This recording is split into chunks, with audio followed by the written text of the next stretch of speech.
I have been on the border all my life. As you know, I have been working to help the situation along. And I don't think that the Republicans coming to the border to speak to the Border Patrol is the answer. How come they never speak to the migrants themselves? They don't want to become citizens. They want to become residents. They're looking for a life, not necessarily a better life, but a life to escape the violence, the environmental situation, the politics. And much of that has to do with the United States. The United States has 4.5% of the world's population, yet it consumes a third of the world's illegal drugs. It consumes a third of the natural resources. It provides weapons to these countries. That is not the solution. The solution is to work with these countries, come up with a plan that makes sense to both countries. Comprehensive immigration reform is something that a lot of people have battled for a long, long time.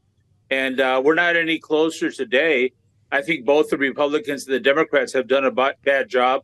And I believe that the solution will be coming in the next administration.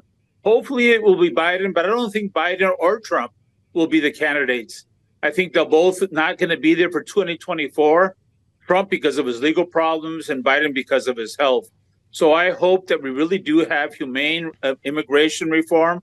I'm right here on the border, and not one of those migrants has said, I want to become a citizen.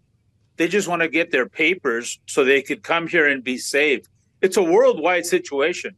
It's not that just the U.S. and Mexico. And here on this border, U.S. and Mexico, never is there a bigger difference of the two countries. The United States being the most powerful country in the world and Mexico being a developing country.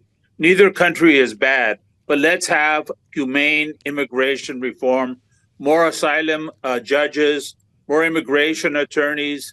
That is the real solution. Enrique, what do you make of especially the push from Republicans for asylum seekers who have traveled through another country where they may be eligible for asylum?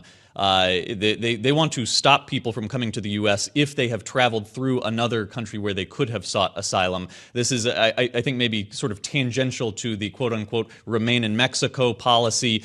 Do you see that as effective? Is that something that you can easily apply to people who are seeking to come here? What's the actual effect, and is that feasible in your mind? Well, a lot of people are actually looking for asylum in Mexico, and Mexico has granted asylum. But I think that the United States should be more forgiving of these people and let them have an asylum hearing. It's a terrible situation for them. Mexico has done a really bad job. I think AMLO, the president, is not doing a very effective job. I don't think Mayorkas is doing an effective job either. But we got to stay away from Trump. He was very dangerous, separating families, shooting people through the border wall, and so forth. But let's think of 2024 and beyond. I think that we should have more humane immigration reform. This is a worldwide situation. It's not just here on the Western Hemisphere. It's also happening in Europe and other parts of the world where there's more migration than ever because of the environment, the violence, the hunger, and so forth.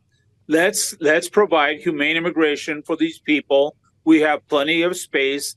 Yes, it's a challenge, but we can't be using these political ploys like Abbott and DeSantis are with using the migrants as political ploys and busing them or flying them to other states.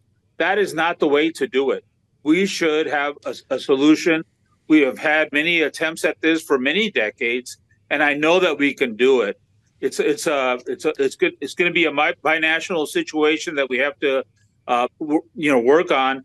And I know the United States and the other countries can do it.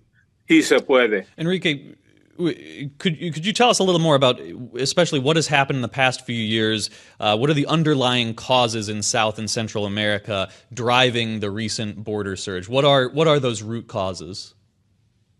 Well, those causes, not only there, but also in Africa and Asia, is the environment, the fact that there's environmental challenges. The United States is more responsible for environmental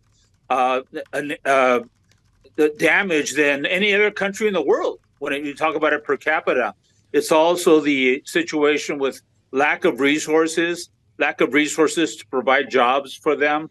It's also the situation of violence in their countries. These are all situations that are happening all over the world. And the United States and the country where they're coming from have to do a better job. And they can do a better job.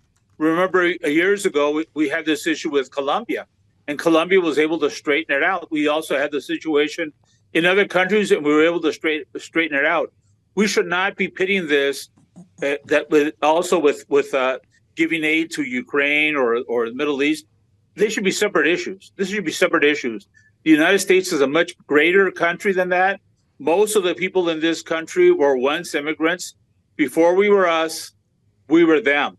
And we were able to settle this issue. Now is no different.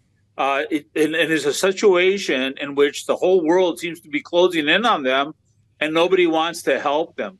We believe that we should have humane immigration reform. Love has no borders. And of course, we want security. But most of the migrants are not a problem as far as security is concerned. Domestic terrorists are more of a problem. And we need to look at the realities of the situation, not the myths. And given your firsthand knowledge of the situation, I know this is discussed a lot in a political lens, but in the reality of it, can you, Enrique, tell us a little bit more about the state of people who make it to the U.S. when they seek asylum, when they either cross the border or present themselves at a crossing point, in terms of their safety? A lot of them have made it through a dangerous area, are paying somebody to bring them here. Tell us a little bit about the state of safety and well-being, or sometimes lack thereof, of people when they arrive finally at the U.S. Well, we have a situation right here in San Diego. Only an hour from us is Jacumba.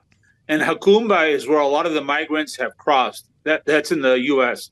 And they cross over there, and they're left out in the open. It's freezing at night. It gets very hot in the day. And we need to have a situation where these people can have shelter. They should be treated in a humane manner. They don't know what's going on. They speak different languages, Chinese, Spanish, etc. And the culture is very different. For example, if the person is from southern Mexico, when the Border Patrol tells them, look at me when I'm talking to you, that's a sign of disrespect in their culture. So there's always this game going on where people don't know how to respond. We need to be more sensitive to these people.